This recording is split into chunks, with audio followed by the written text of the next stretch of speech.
about the theory of natural selection. This theory is given by Charles Darwin.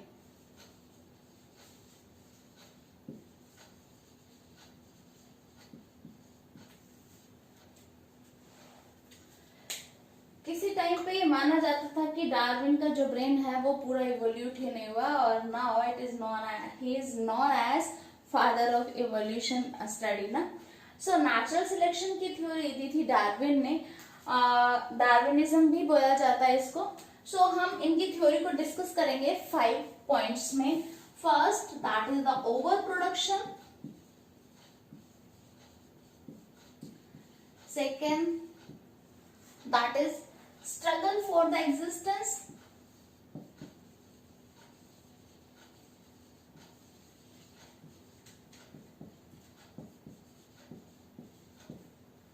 Third, that is the name of the theory, that is natural selection.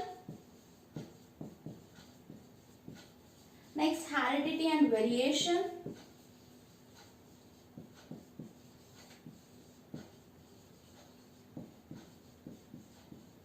And the last is speciation. So first, what is the overproduction? So like the Darwin से पहले जो Lamarck की हम बात कर चुके हैं. So Lamarck ने थ्योरी दी थी एक्वायर्ड इनहेरिटेंस की.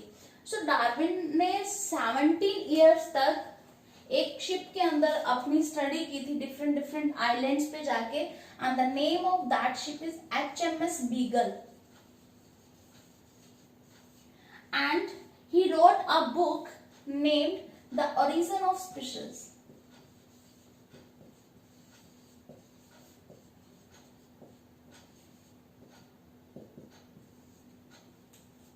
सो गलापागो आइलैंड पे जाके इन्होंने मोस्टली जो स्टडी के बारे में हम पढ़ते हैं. सो ओवर प्रोडक्शन में इन्होंने कहा कि जिस भी ऑर्गेनिज्म का जिस स्पीशीज का लाइफ स्पैन जितना ज्यादा है, उनके नंबर ऑफ ऑफस्प्रिंग उतने कम होंगे. Means that is inversely proportional. आज for the example we take 3 example. 1, any insect like mosquito. Second, a dog. And third, a man. We'll take a rough example. Suppose that what is the lifespan of mosquito? Near about 10 days लगा ले हम. ठीक है, 10 to 14 days, 1 or 2 week average. So dog का 28 years and average.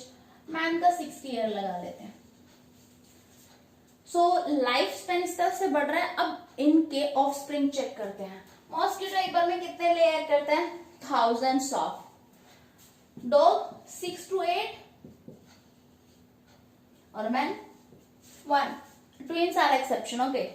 सो हम देख रहे हैं कि लाइफ स्पैन जितना बड़ा नंबर ऑफ ऑफस्प्रिंग उतने कम है. ऐसा क्यों किया? It is decided by the nature. Suppose that कि अगर मॉस्किटो की लाइफ स्पैन 60 ईयर तो होती, ठीक है, सो आई थिंक मेरे जैसे पर्सन को भी इस टाइम ये उठा के ले जाने की हिम्मत रखते, इतने सारे मॉस्किटो होते हैं. अब सोचो कि अगर मैन के एक बार में 1000 होते. पहले ही पॉपुलेशन एक्सप्लोजन इतना ज्यादा है, हम इतने परेशान है इस टाइम पे पॉपुलेशन को लेके. अगर एक बार में एक बेबी की जगह 1000 होते तो प्रॉब्लम बहुत बढ़ जाती. सो ये बहुत सोच समझ के नेचर ने रखा. That is number of offspring. अगर मैं कहूं तो it is inversely proportional to the life span. ये इनकी थ्योरी थी.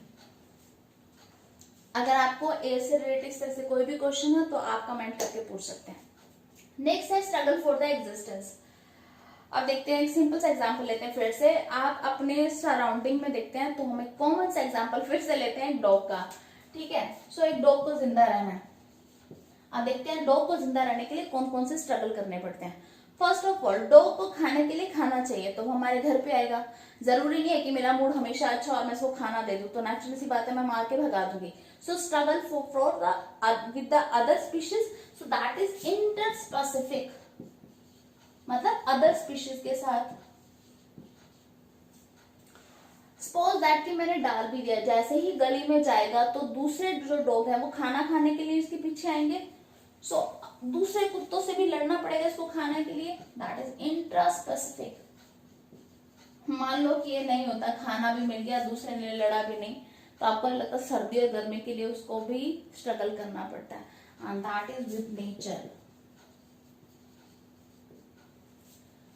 So struggle for the existence, that means survival of the fittest. It is a proverb that कि जो जितना ज्यादा फिट रहेगा उतना ही सरवाइव कर सकता है, और ये आपकी कंडीशन में भी लागू होता है कि जो जितना ज्यादा कोरोना के लिए अपने आप को फिट प्रूव कर देगा वही सरवाइव करेगा।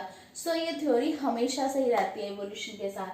So next is natural selection, यही अभी बात होने वाली है। So nature select that organism which is most fittest on this earth, उसको कहते हैं कि ठीक है आप रह सकते हो। So survival of the fittest, जो स्ट्रगल कर रहे हैं, स्ट्रगल करना जरूरी है क्योंकि नेचर उसी को सिलेक्ट करेगी जो सर्वाइव कर सकता है। डायनासोर किसी भी स्ट्रगल में पीछे नहीं था, बट वो लास्ट वन नेचर ने उसको सिलेक्ट नहीं किया। नेचर के अकॉर्डिंग भी ओके जा रहा था, इंटर स्पेसिफिक भी, इंट्रा स्पेसिफिक भी, टीरेक्स की अगर बात करें, बट जैसे ही जो हम माना जाता है मेटेरॉइड्स वगैरह गिरे, तो उसके अकॉर्डिंग नेचर ने उसको सिलेक्ट नहीं किया। जैसे अभी हम सरवाइव कर रहे थे, सर्दी में भी गर्मी में भी हम दूसरी स्पीशीज से भी लड़ रहे थे अपनी भी, बट अचानक से जो नेचर के आ रहे हैं, नेचुरल कैलामिटी हो रही है या कोरोना का आना आ रहा है, सो ये नेचर सिलेक्ट करके देख रही है, ठीक है, रैंडमली कि कौन फिट रह सकता है। So next is heredity and variation. It is very interesting point कि इवोल्यूशन के लिए हमको लगता है कि इवोल्यूशन दैट मीन्स डिफरेंस होना चाहिए, कुछ ना कुछ चेंज होना चाहिए, but it is not necessary. Suppose that आपको पता है डॉग और कैट पीछे से बिलोंग करते हैं फैमिली से, या हम भी मंकी टाइप समथिंग्स में से आए हैं। सो आपको लगता है कि अगर मंकी को अचानक से इवोल्यूशन होता और एकदम से ह्यूमन बीइंग पैदा हो जाता तो क्या वो सर्वाइव करता? या अभी हमारे में से किसी एक फैमिली के अंदर एकदम अमेजिंग सा जादू जैसा कोई बच्चा हो जो धूप से सरवाइव कर सकता हो, तो क्या हमको पता चलेगा कि उसको दूध नहीं बल्कि धूप चाहिए? नहीं ना। So heredity and variation both are necessary for the evolution. नहीं सिर्फ वेरिएशन, हेरिडिटी भी जरूरी है। अगर हेरिडिटी नहीं होगी तो हमको कैसे पता चलेगा स्टार्टिंग में ना कि उसका सर्वाइवल क्या है? मूवीज नहीं है ना कि अपने आप से बड़ा हो जाएगा। So heredity as well as variation both are necessary for evolution. Last, that is a speciation.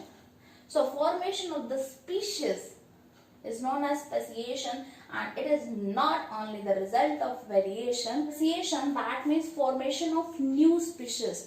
So formation of new species is as a result of these all factors, which is proven by the Charles Darwin. So variation comes and accumulates, and is a stochastic process, evolution. So variation accumulated and form a new species, and this is known as speciation.